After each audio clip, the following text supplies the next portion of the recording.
নমস্কাৰ মই নবজতে এই মুহূৰ্তত এটা গুৰুত্বপূৰ্ণ ভিডিঅ' লৈছো যিসকল টিচাৰে শিক্ষকতা কৰি আছে কনটেক্সুৱেল ভিত্তিতে হওক বা ষ্টেটফুল ভিত্তিতে হওক তেওঁলোকৰ কাৰণে ইতিমধ্যে ডিডব্লিউ ফালৰ পৰা যি স্পেচিয়েল ৰিক্ৰুটমেণ্ট ড্ৰাইভ যি আবেদন প্ৰক্ৰিয়া সম্পন্ন কৰিলে বহুতে আবেদন কৰিলে প্ৰায় 10000 পোষ্টৰ যেটো এডভাৰটাইজমেন্ট কৰিছিলে সেই 10000 পোষ্টত বহুতে আবেদন কৰিছে যিসকল প্ৰাৰ্থী এনআইএছত ডিলিট কৰিছিলে তেওঁলোকৰ কাৰণে এই বিশেষ খবৰটো আহিছে কাৰণ তেওঁলোকে ভেৰিফিকেশন প্ৰক্ৰিয়াত কি ডকুমেন্ট লৈ যাব লাগিব সেই সম্পৰ্কে এই জানিখনৰ গোটেই কথাখিনি উল্লেখ আছে মই আপোনালোকক পঢ়ি শুনাই দিম কি ডকুমেন্ট নিব লাগিব তেতিয়া এই যদি ডকুমেন্টখিনি দেখাব যদি আপোনালোকে নোৱাৰে আপোনালোকৰ চাকৰিটো ৰেগুলাৰ নহব স্পেচিয়েল ৰিক্ৰুটমেন্ট ড্ৰাইভটো মানে প্ৰায় নিয়মীয়া শিক্ষক মানে নিয়মীয়া নহলো প্ৰায় নিয়মীয়া বুলি ক'ব লাগিব কাৰণ তেওঁলোকে সকলো সুবিধা লাভ কৰিব প্ৰায় নিয়মীয়া বুলি কোৱা হৈছে গতিকে যিখিনি ডকুমেন্ট বিচাৰিছে সেইখিনি ডকুমেন্ট আপোনালোকে দেখাব লাগিব যদি আপোনালোকে দেখাব নোৱাৰে আবেদন কৰাৰ পিছত যদি আপোনালোকে এইখিনি ডকুমেন্ট একচুয়ালি দেখাব নোৱাৰে তেতিয়া হলে আপোনালোকৰ চাকৰিটো ৰেগুলাৰ নহব আগৰ যি কনটেক্সুৱেলত আপুনি চাকৰিটো কৰি আছিল বা ষ্টেট প্লটে যদি আপুনি কৰি আছিল তাতে কৰি থাকিব লাগিব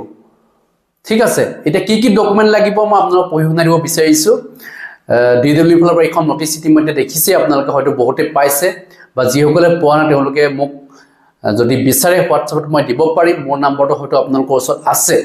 8638425556 এই নম্বৰ আপোনালোক যোগাযোগ কৰিলো পাব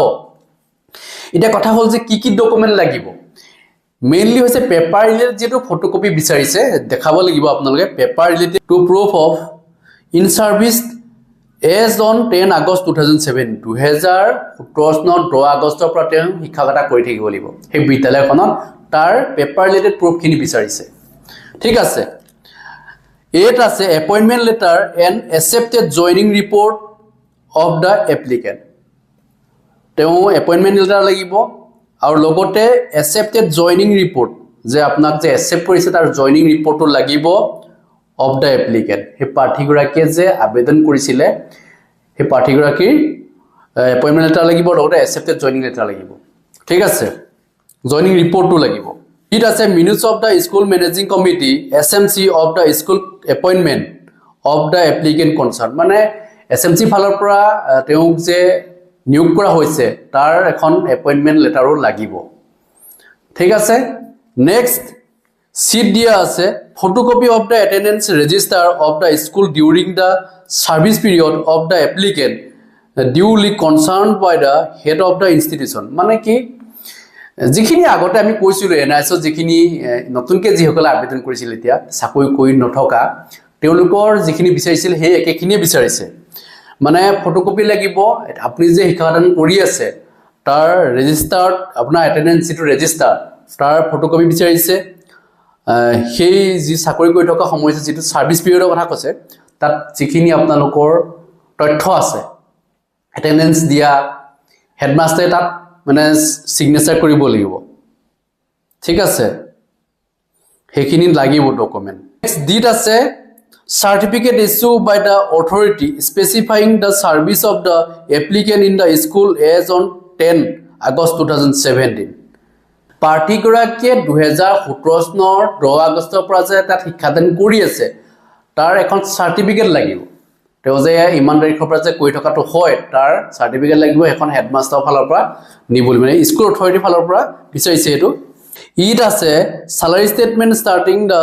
payment basic pay DA and other allowance of the applicant for the entire service period salary statement to লাগিব যিসকলে নেকি শিক্ষাদান কৰি আছে তেওঁলোকে এটো দৰমহা লাভ কৰি আছে তাৰ ষ্টেটমেন্টটো লাগিবই মানে যিখিনি আপোনালোকৰ আছে হেকিন লৈ যাব নেক্সট এপত আছে UDIS record as proof that the applicant was in service on 10 August 2017 2017 চনৰ 10 আগষ্ট পূৰ্বে যে তেখেত ইন সাৰ্ভিস টিচাৰ হিচাপে তেওঁ যি UDIS তেওঁৰ নাম থাকিব লাগে হি UDIS তেওঁ যি তথ্য ইতিমধ্যে হেতু বিচাৰিছে UDIS ৰেকৰ্ডটো লাগিবই